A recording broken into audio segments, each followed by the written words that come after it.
You are sitting across from someone who has marked your life in ways you can barely put into words. Maybe this person brought you the deepest joy you have ever known. Maybe they inflicted pain so sharp it still echoes years later.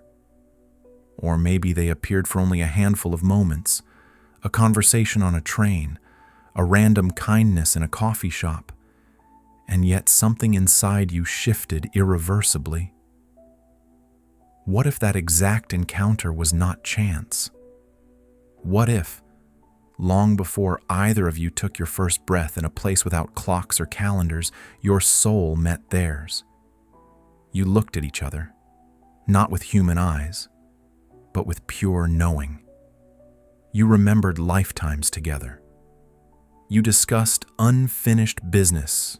You laughed about the roles you would play. And then, with full awareness and immense love, you both signed an invisible but unbreakable agreement.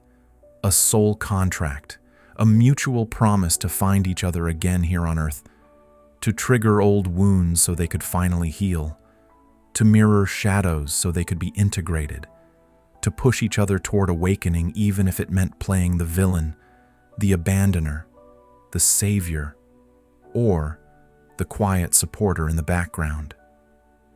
That concept alone has the power to reframe every major relationship you have ever had, from the most toxic to the most sacred. Thousands of ordinary people have come to this exact realization, not through books or gurus telling them what to believe, but through direct, first-hand experience during deep hypnotic regression sessions guided by one pioneering woman, Dolores Cannon.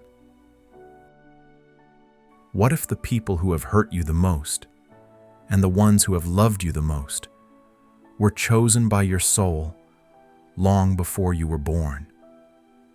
Let that question sit for a moment. Now let us walk deeper together. Dolores Cannon was born in 1931 in Missouri. She began her career as a conventional hypnotherapist in the 1960s, using standard techniques to help clients stop smoking, reduce weight, manage stress, overcome phobias.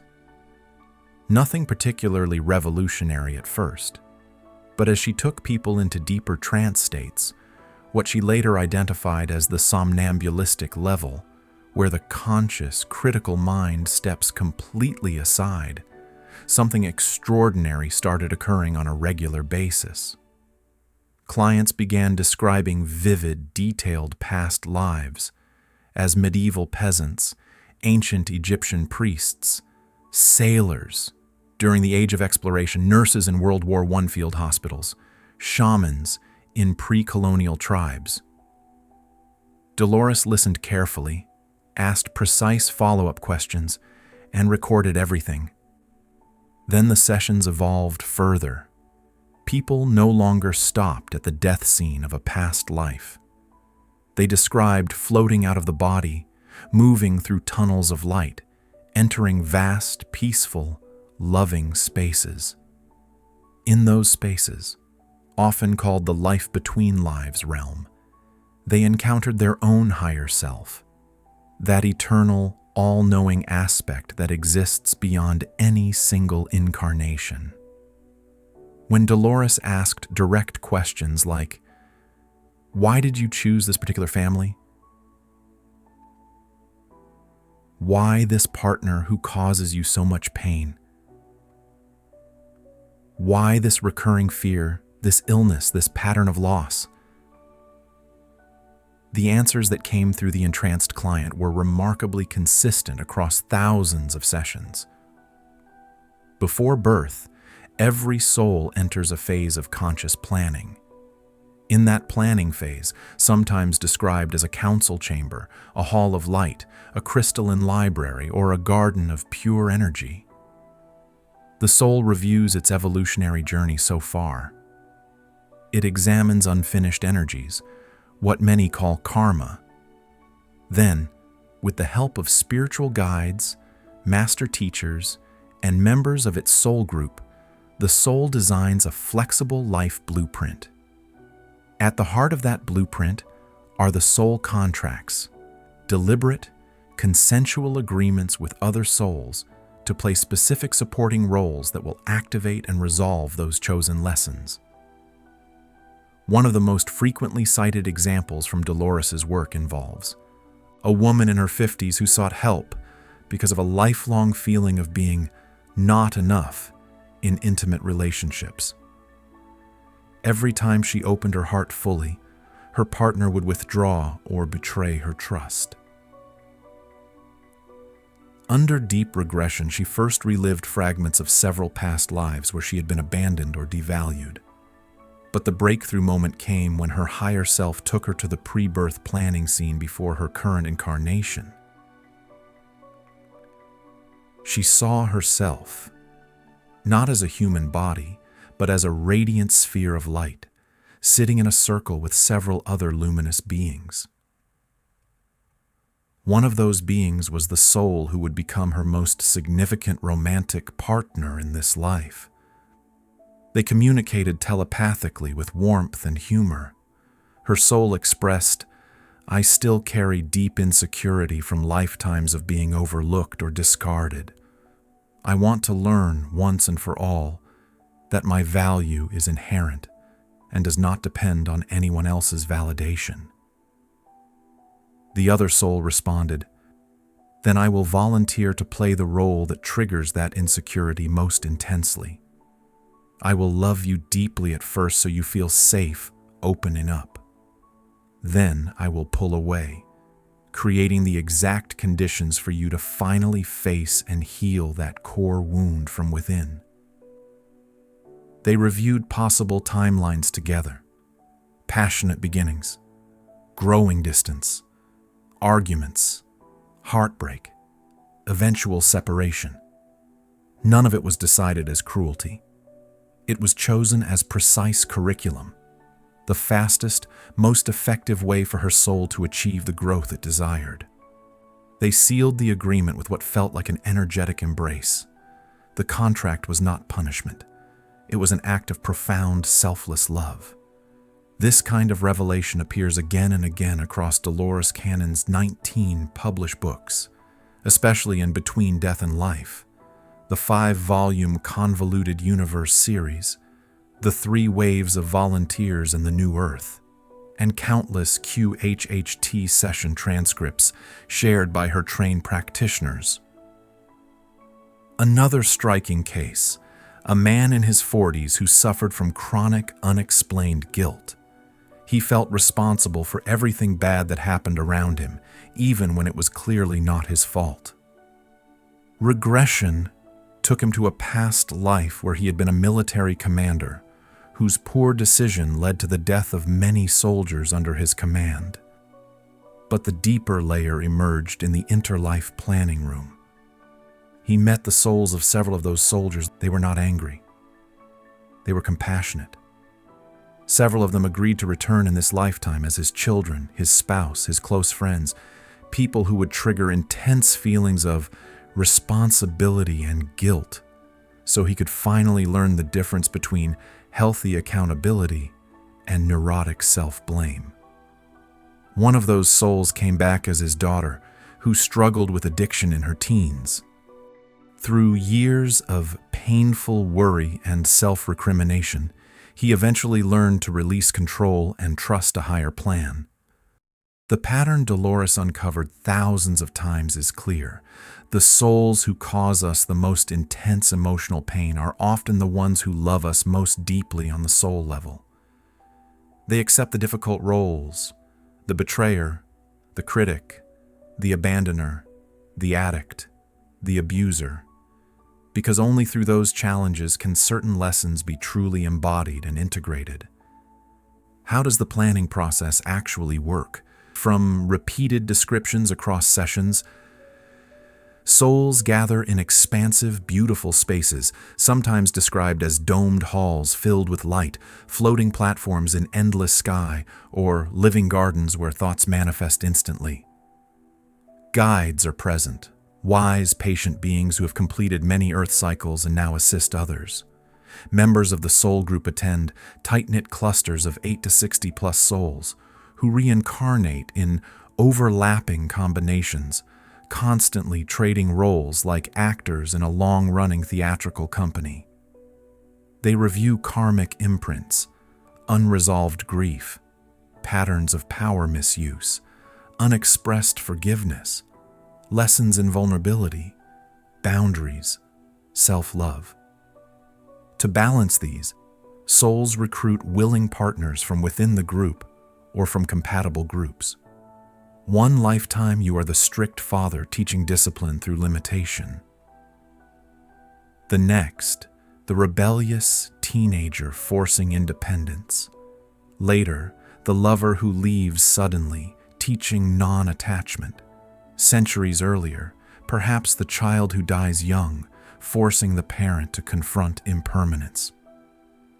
Dolores documented cases where current family units had shared dozens, sometimes hundreds, of lifetimes together, always shifting positions until equilibrium was reached. She identified several distinct categories of soul contracts. Heavy karmic contracts, long-term, emotionally intense relationships often involving abuse, addiction, chronic illness, betrayal, or profound loss, designed for major breakthroughs.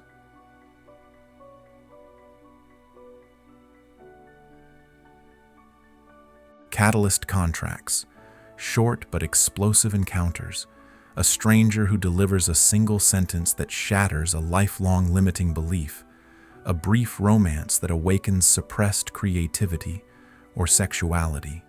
Support/comfort contracts, gentle, nourishing alliances. The best friend who arrives exactly when your world collapses. The teacher or mentor who believes in you before you believe in yourself. Mirror contracts. Your partner's behaviors or flaws reflect your own unhealed aspects so clearly that denial becomes impossible. Collective/volunteer contracts. Large groups of souls incarnating together for planetary scale purposes. Souls who experience chronic homesickness for a non-physical home, yet carry a deep inner drive to heal, awaken, and elevate collective consciousness. Why do we forget everything upon birth? The answer from higher selves was unanimous across thousands of sessions. If you remembered the full plan, life would become performance rather than authentic experience. Pain would feel staged. Love would feel calculated. Choices would lose their weight. The veil of forgetting is the greatest gift we give ourselves. It allows every emotion to be genuine, every decision consequential, every moment of growth truly earned. Yet the contracts leave fingerprints, subtle but persistent clues that leak through the veil.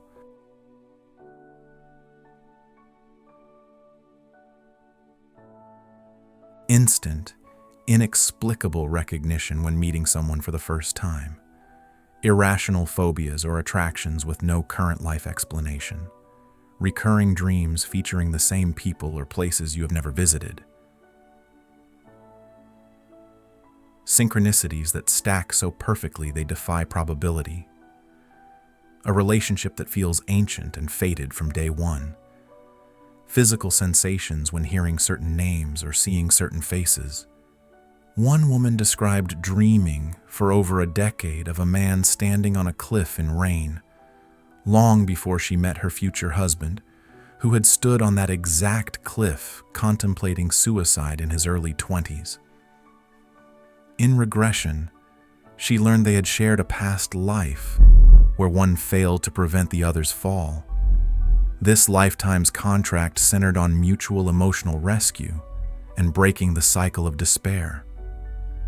Now we come to the most liberating part of Dolores's discoveries. Soul contracts are not eternal chains. They are purposeful, temporary agreements with clear completion points.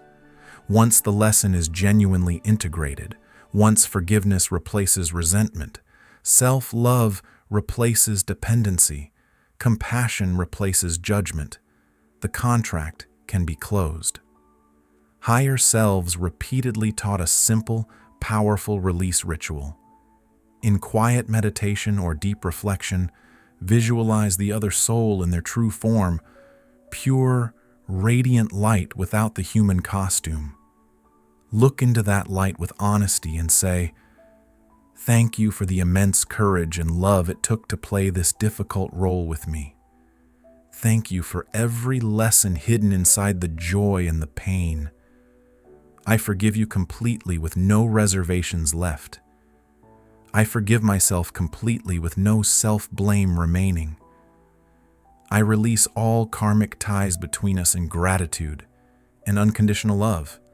Our contract is now fulfilled and complete."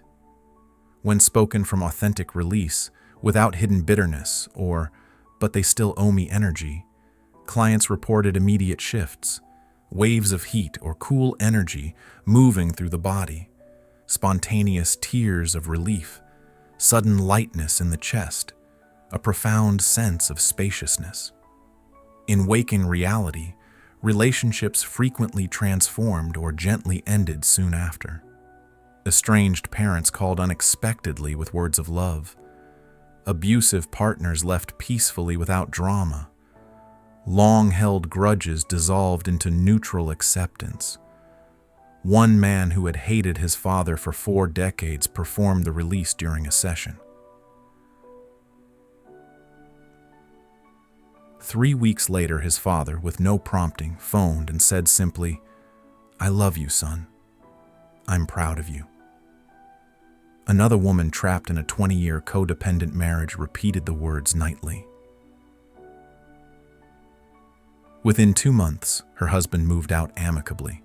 She described the sensation as finally breathing my own air for the first time in adulthood. You do not need formal hypnosis to begin this process. Find a quiet space. Bring the person and the strongest emotion they trigger to mind. Feel into the core wound they activate. Ask your inner wisdom silently, what was the primary lesson this relationship came to teach me? When even a small insight arrives, speak the release words out loud, slowly, deliberately, with feeling. Repeat whenever old energy resurfaces. The veil thins with consistent sincerity. Now pause and look honestly at your own life story. Who has wounded you most deeply? Who has mirrored your shadows so precisely it became painful to look? Who appeared briefly, yet changed your direction forever? Who keeps returning in different forms across years or decades? Is it possible, even probable, that your eternal self chose each of them with surgical precision? That the most excruciating chapters were carefully designed doorways to freedom? That the most transcendent connections were quiet reminders of the boundless love that exists beyond bodies and time? Dolores Cannon left behind an extraordinary body of evidence, more than 19 published books, thousands of recorded sessions, decades of client testimonies, and a training method that continues through hundreds of practitioners worldwide. Every thread converges on the same astonishing reality. We are not random victims in a chaotic universe. We are deliberate co-creators, partnering with soul allies who love us enough to accept any role. Antagonist, savior, mirror, catalyst, quiet supporter, required for our mutual awakening. The next time betrayal cuts deep, the next time grace arrives without warning, stop for a moment. Feel beneath the surface emotion and whisper to yourself, what sacred agreement did we make, you and I, before the stars even knew our names? The answer is already alive inside you. It has waited patiently behind the curtain of forgetting. It asks only for your honest, open-hearted listening. Thank you for staying with me through this long journey. If anything here resonated, If a relationship suddenly feels layered with new meaning, if a long-carried pain now makes a little more sense, share it below in the comments. Your story could be the exact missing piece another listener needs right now. Until our paths cross again, remember this: you were never abandoned. You were never truly alone. You arrived on this planet surrounded by a soul family, some visible, many invisible, who pledged to walk beside you through every storm, every sunrise, every shadowed valley, and every moment of light. Honor the agreements, extract their wisdom, and when the lesson is truly complete, release them in profound gratitude and boundless love. That, in the end, is why we are really here.